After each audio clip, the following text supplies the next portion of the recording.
आज के अपने इस वीडियो लेक्चर में हम बात करेंगे न्यूमरल एडजेक्टिव के बारे में, जिसे हम लोग एडजेक्टिव ऑफ नंबर के नाम से भी जानते हैं। आइए फर्स्ट ऑफ ऑल इसकी हम डेफिनेशन देखते हैं। It is used to represent the numbers और ऑर्डर्स ऑफ पर्सन्स और थिंग्स। यानी कि न्यूमरल एडजेक्टिव का प्रयोग व्यक्तियों अथवा वस्तुओं के संख्या अथवा क्रम को रिप्रेजेंट करने के लिए किया जाता है, प्रस्तुत करने के लिए किया जाता है। यानी कि किसी भी वाक्य में अगर किसी व्यक्ति या वस्तु की हम संख्या अथवा क्रम का बोध कराए, संख्या का मतलब जैसे 1 या 2 ये संख्या है। जैसे मेरे पास एक कलम है, आपके पास 2 किताबें हैं। क्रम का मतलब पंडित जवाहरलाल नेहरू भारत के प्रथम प्रधानमंत्री थे। Pandit Jawaharlal Nehru were the first prime minister of India. यहाँ जो फर्स्ट है ये ऑर्डर को दिखा रहा है, क्रम को। ठीक है। अब अगर हम कहते हैं कि हमारे देश में प्रधानमंत्री का एक पद होता है, तो एक पद यानी कि 1 पोस्ट, तो वो वहाँ पे नंबर को रिप्रेजेंट कर रहा है। तो उम्मीद करते हैं कि डेफिनेशन आप समझ लिए होंगे। न्यूमरल एडजेक्टिव वह एडजेक्टिव होता है जिससे व्यक्तियों या वस्तुओं के संख्या अथवा क्रम का पता चलता है। Kinds of numeral adjective. ये न्यूमरल एडजेक्टिव 2 प्रकार के होते हैं, डेफिनिट न्यूमरल एडजेक्टिव और इनडेफिनिट न्यूमरल एडजेक्टिव।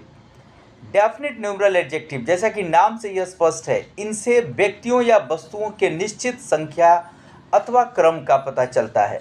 ठीक है।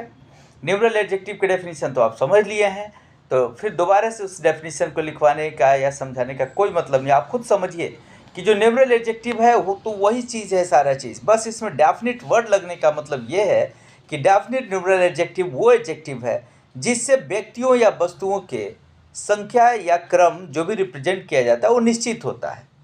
यानी कि उनकी जो भी संख्या है या क्रम है वो निश्चित होता है। जैसे 1, 2, 9, first, second, last, next, etc। ये तमाम जो वर्ड्स आप देख रहे हैं एज एन एग्जाम्पल, वो निश्चित संख्या अथवा क्रम का बोध करा रहे हैं। नेक्स्ट है इनडेफिनिट न्यूमरल एडजेक्टिव। और जैसा कि नाम से स्पष्ट है, इनडेफिनिट का मतलब होता है अनिश्चित। तो इनडेफिनिट न्यूमरल एडजेक्टिव से उन व्यक्तियों या वस्तुओं के संख्या का पता चलता है जो निश्चित नहीं होता। और आपको बताता चलूं कि यहाँ पर इनडेफिनिट न्यूमरल एडजेक्टिव के अंतर्गत क्रम का बोध नहीं होता है, ये सिर्फ संख्या को बताते हैं। और ये संख्या कैसी होती है? अनिश्चित। जैसे some, many, few, all, most, enough, इनके द्वारा जो भी भाव प्रकट होगा ना, वो किसी प्रकार के निश्चितता को, श्योरिटी को, सर्टेनिटी को एक्सप्रेस नहीं करता। ठीक है।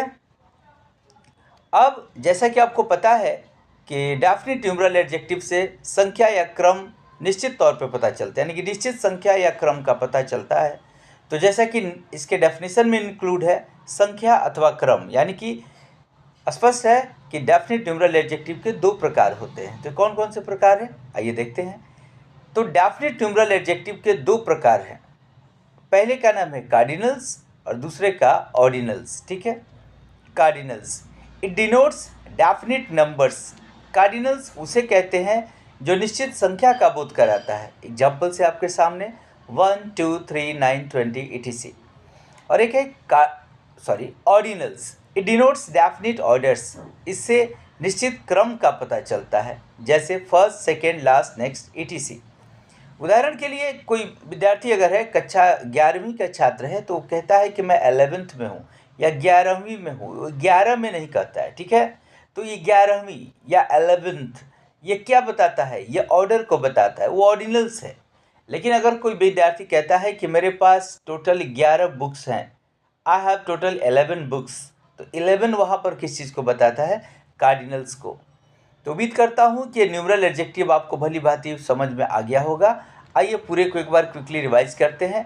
न्यूमरल एडजेक्टिव उस एडजेक्टिव को कहते हैं जिनसे संख्या या क्रम का पता चलता है। इनके 2 प्रकार होते हैं, डेफिनिट और इनडेफिनिट। डेफिनिट से निश्चित संख्या या क्रम का पता चलता है, जबकि इनडेफिनिट से अनिश्चित संख्या का पता चलता है। डेफिनिट न्यूमरल एडजेक्टिव के 2 प्रकार होते हैं, कार्डिनल्स और ऑर्डिनल्स। कार्डिनल से निश्चित संख्या का पता चलता है और ऑर्डिनल से निश्चित क्रम का पता चलता है। Thank you so much.